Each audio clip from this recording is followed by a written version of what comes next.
High lions in the dark. Have you ever looked around and realized no one's left? The phone doesn't ring. The messages stop. The laughter that once echoed in your presence, now replaced by silence so loud it drowns your thoughts. That's where Malik stood. Not physically, but emotionally, spiritually, mentally, he was abandoned. This wasn't just a bad day. This was the storm after the calm. And it wasn't random. Let's start the story. Part 1. What happens when a world turns its back? Malik was once the name everyone called with pride. The guy with ideas so raw, passion so loud, that he lit up rooms. His eyes weren't just windows to the soul, they were flames. His dreams weren't just whispers in the night, they were thunder. People listened. People clapped. People loved him until they didn't. All it took was one slip, one moment of misplaced trust, one decision made in pain rather than power. And suddenly, the same crowd that once stood behind him was now throwing stones at the ruins of his name. Not a single hand reached out. And the world? It didn't just turn its back. It spat him out like he never mattered. You know that feeling? That hollow chest where your heartbeat once had purpose? The worst kind of pain isn't being alone. It's realizing that everyone you needed has decided you're not worth needing. Malik felt that. Every damn day. His room became his prison. His thoughts, executioners. The mirror no longer showed his reflection. It showed regret. And yet, somehow, through the noise of shame and the silence of betrayal, he began hearing something deeper. A whisper, not outside but within. A voice that didn't sound like anger or fear, it sounded like truth. You are not done. You are not broken. You are buried, so you can rise. At first, he laughed, not out of joy, but bitterness. What rise? I've got nothing left. But something strange happens when you're stripped of everything. You begin to meet your real self. Malik started asking new questions. Not why did they leave me, but why did I depend on them to stay?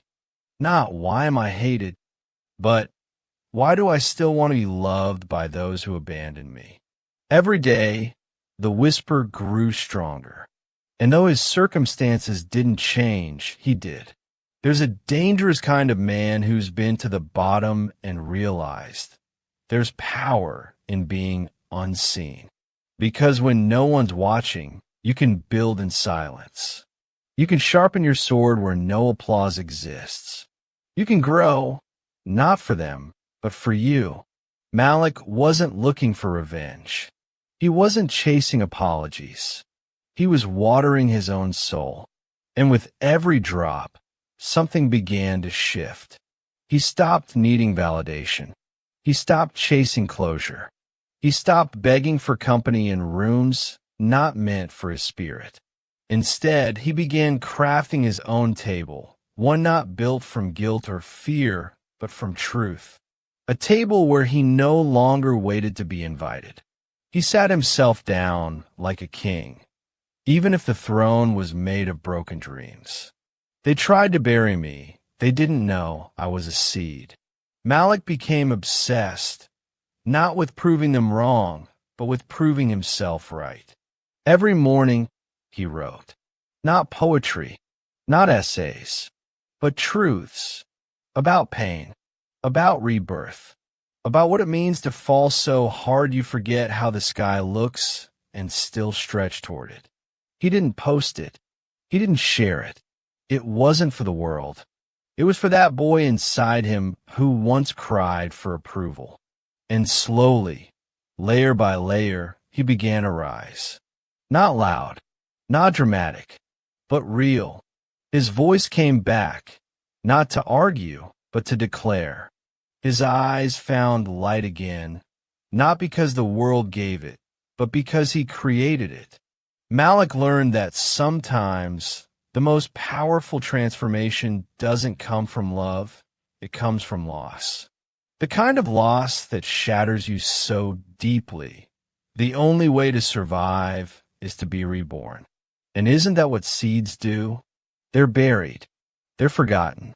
They sit in darkness, drenched in cold and silence. But what the world forgets is that in that very stillness, a miracle begins. Roots stretch, stems rise, and without anyone clapping, without a spotlight, life begins again.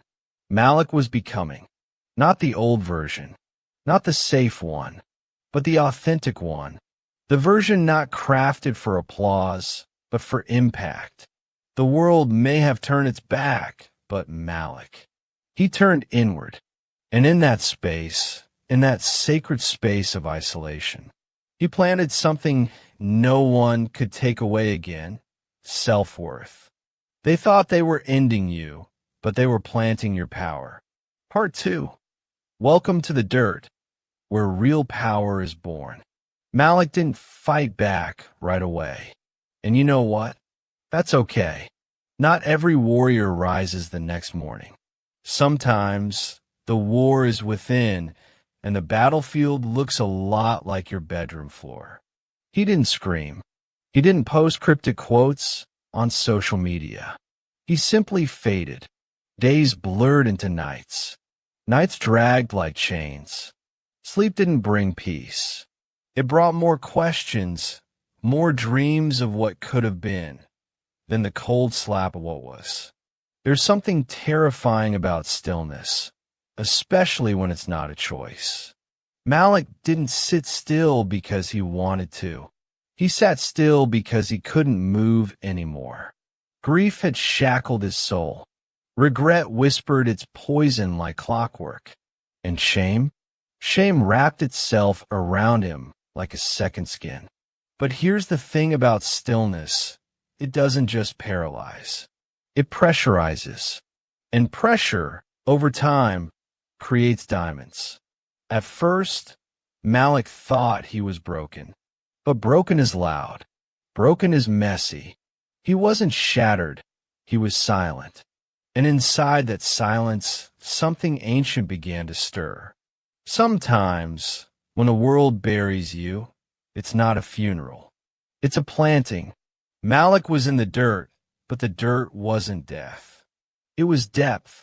The weight of his mistakes didn't crush him. They compacted him like layers of rich soil preparing a seed for rebirth. He began to see the difference. Mistake is not equal to identity. Betrayal is not equal to destiny. Silence is not equal to failure. This wasn't the end. It was the underground beginning.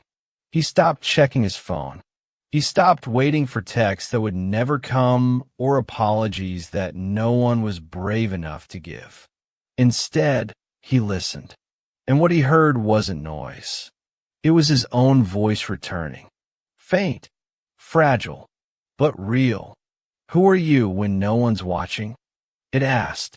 Who are you when the applause stops? He didn't answer. He just sat, with regret, with grief, with the kind of loneliness that echoes. But in those echoes, something began to shape, a hunger. Not for attention, not for revenge, but for meaning.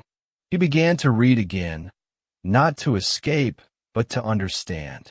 Stories of broken men who turned into legends. Women who rose from ashes and rebuilt nations from the fire in their eyes. The dirt that buries the weak nourishes the strong. And Malik? He was done pretending to be okay. He was done performing strength. He was now becoming it, in the quiet. He started to write again. At first, just lines. Thoughts. Fragments of pain scribbled on napkins, notes, journal corners. Then came the structure, the patterns, the truth. His pen wasn't just ink, it was healing. Every sentence bled a little less shame and poured in more self-worth. He didn't write for followers. He wrote for the man he almost lost, himself. No one liked the posts because he didn't share them. No one clapped because no one knew. But momentum was building. And momentum, no matter how slow, is movement.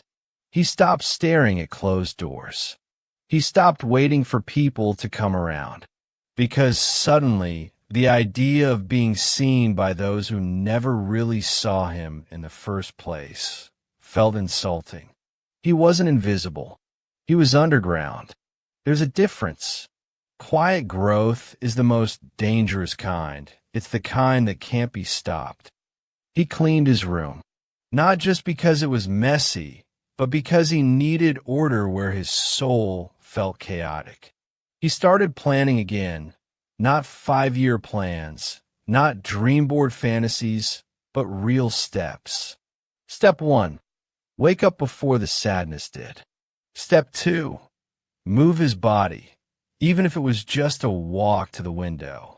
Step 3, write something, anything, but write. Step 4, learn something new, no matter how small. And day by day, the fog began to lift.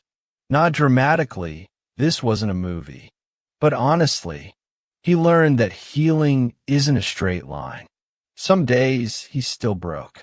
Some nights, the tears still won. But now, he wasn't afraid of breaking. Because every crack let in a little more light. Every tear washed off a little more of who he wasn't. Malik began to respect the dirt. Yes, the same dirt that suffocated him. The same dirt people threw on his name. The same dirt he once called failure. Now, he saw it for what it really was, foundation. And with that shift in perspective, he no longer begged the world to recognize him.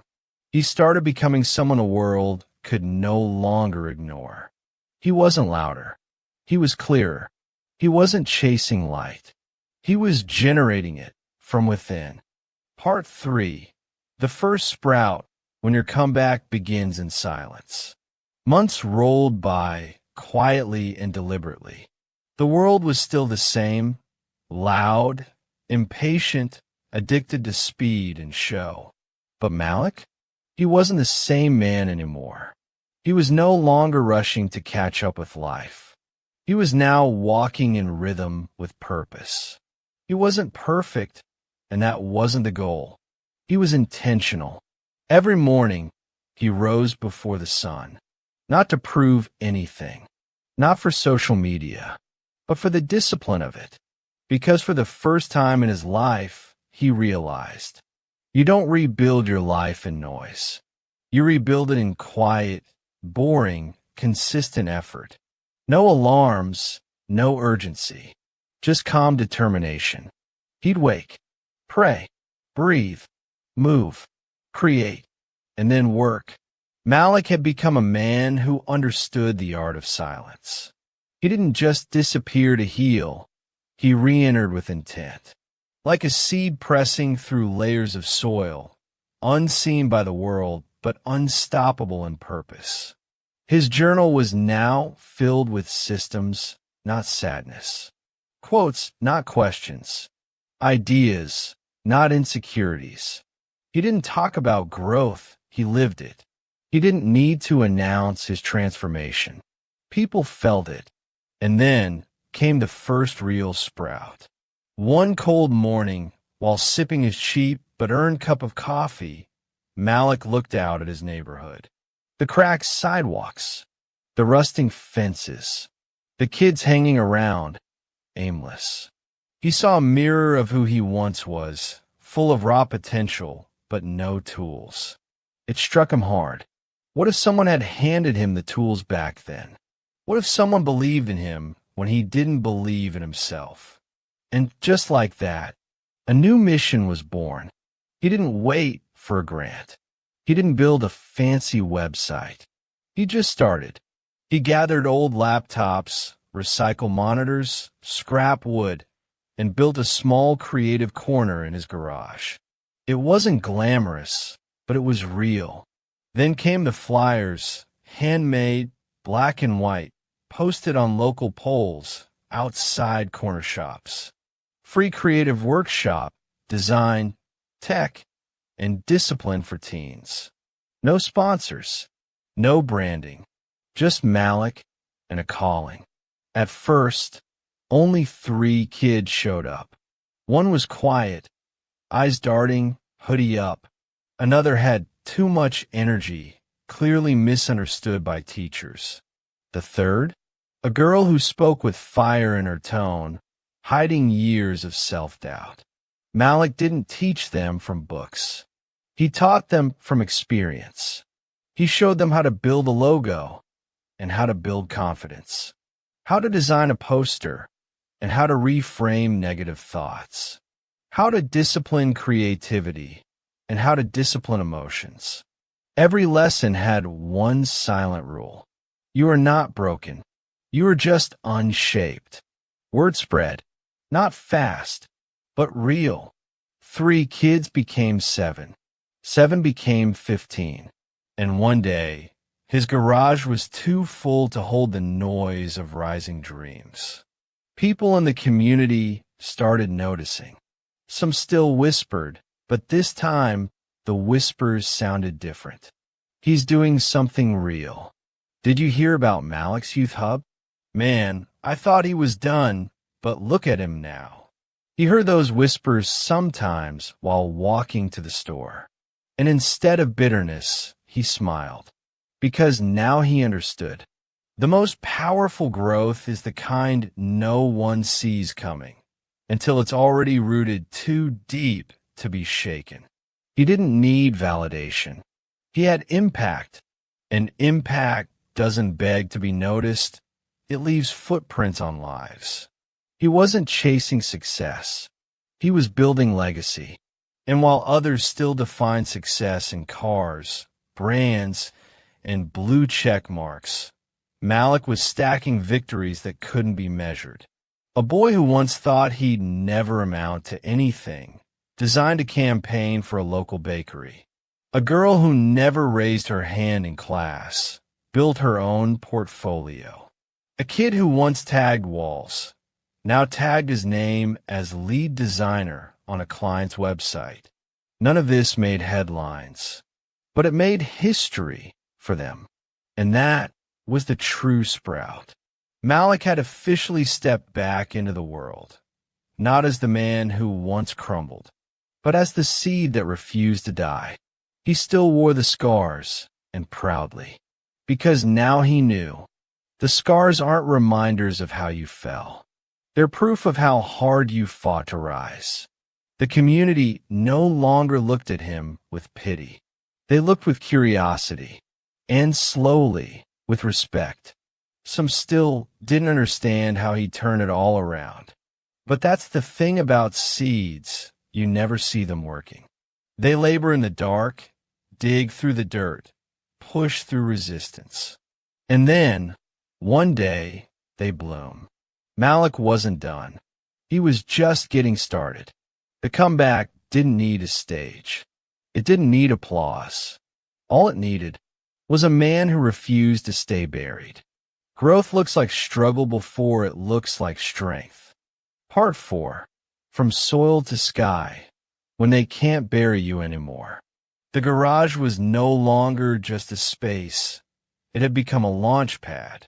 What began as a handful of kids and recycle machines slowly grew into a movement. The whispers had turned to words. The words had turned to recognition. The recognition? It had turned into impact. Malik didn't chase fame, it found him. But when it came knocking, it didn't find a man desperate for attention. It found a teacher, a builder, a man anchored in purpose. The small creative hub had transformed into a full-blown community initiative. Workshops expanded. New mentors joined. Design labs popped up in low-income neighborhoods, not funded by billionaires, but built by belief. Malik had become more than a local name. He had become a symbol. But here's the thing. Malik never forgot the smell of the dirt. He would tell every kid who walked through the doors, don't run from the dirt. That's where your roots are born. That's where your strength gets its name. He didn't teach theory. He taught from wounds, from nights without sleep, from days he couldn't afford food, from rejections that still echoed if he stood too still. That's what made him different. Most mentors came polished. Malik came scarred and proud of it. He knew the exact weight of hopelessness. He knew how it felt to be laughed at, ghosted, deleted, erased. He knew how shame creeps in like a fog and convinces you to shrink. And that's why his voice cut through the noise. Because it didn't sound like motivation. It sounded like survival. It sounded like truth. You don't climb by escaping the pit. You climb by owning it. He once told a crowd of teens who sat cross-legged in a makeshift auditorium built in an abandoned mall. People love to see the rise, but they don't understand the soil that raised you. That's where the real story lives. And his story? It was everywhere now. The same streets that once looked away in shame. Now painted murals with his face, not glorified, but real. The cracked concrete below him now bore the words, "Rise from the dirt." He walked by those walls one morning, coffee in hand, hoodie up, sunglasses on. He saw a young boy pointing at the mural and asking his mother, "Is he a superhero?" She smiled and replied, "No, baby. He's just someone who didn't give up." Malik chuckled quietly, because if only they knew how many times he almost did. But life had a different plan for him. Requests started pouring in. Universities, conferences, podcasts. Everyone wanted to know, how did you do it? What's the secret to your comeback? How did you go from broken to booming? But Malik's answers weren't crafted in PR rooms or through speaking coaches. He simply said, "I didn't try to escape the dirt. I learned to grow through it." That line, simple as it was, set fires. Social media caught on. Clips of him speaking raw truth started going viral. But Malik didn't care for virality. He cared for authenticity. He told every platform the same thing. "You can post my wins, but don't you dare erase my wounds." He wasn't just successful. He was grounded, unshakable, and that's what made him dangerous in the best way. Brands came knocking, eager to attach their names to his story. They offered checks, contracts, campaigns. But Malik was calm. He sat through meetings with CEOs the same way he sat with kids, eye to eye, heart to heart. Because to him, there was no difference.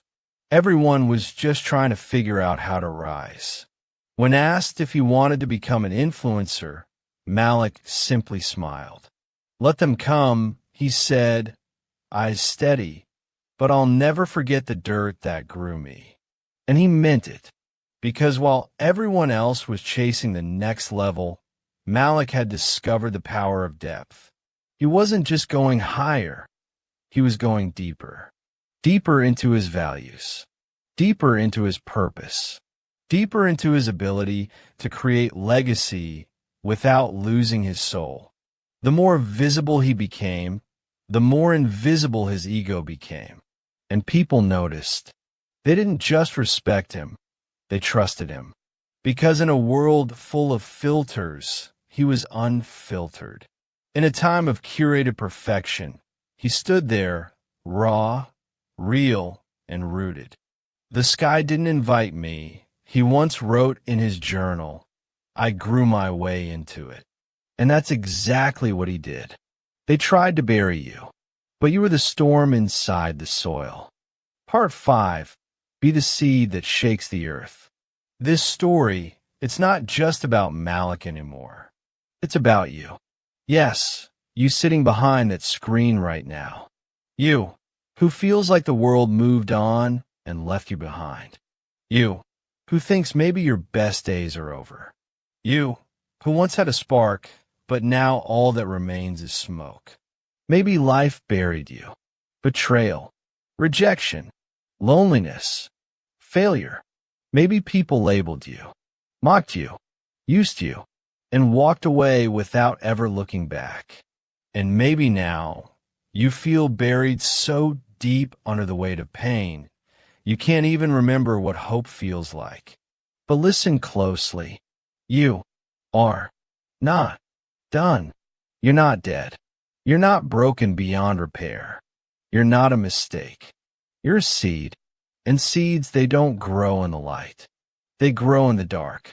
That darkness you hate, it's not your enemy. It's your birthplace. Yes, it's quiet. Yes, it's cold. Yes, no one sees you. But deep within, something powerful is happening. Roots are growing. And roots? They grow before fruits. They go down so you can one day rise up. You see, people want the glory without the grit. They want to shine without the shadows. But greatness doesn't grow in comfort. It grows in the dirt, in the silence, in the setbacks. You are the seed, so don't curse the soil. Don't hate the pressure.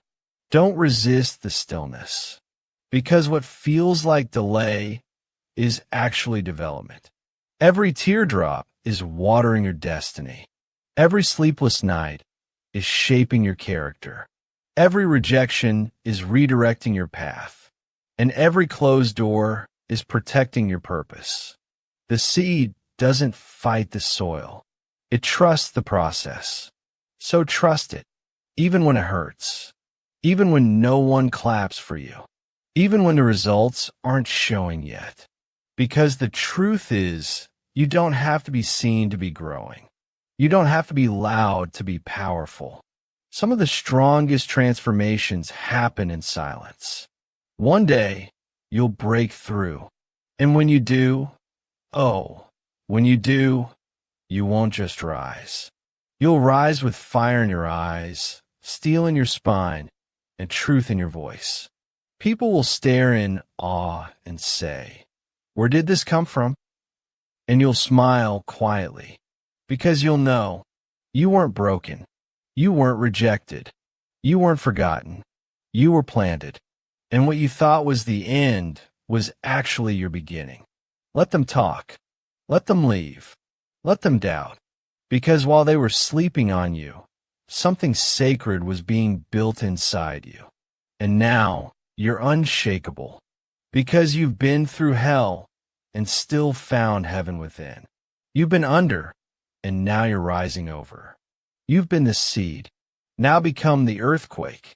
Because when a seed breaks through the ground, it doesn't apologize. It doesn't ask permission to bloom. It erupts with purpose. It explodes with life. It shakes the earth beneath its feet.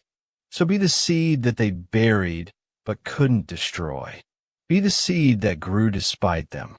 Be the seed that shakes the earth. The greatest revenge is blooming in the very place they tried to bury you. With that said, thanks for watching, and until next time.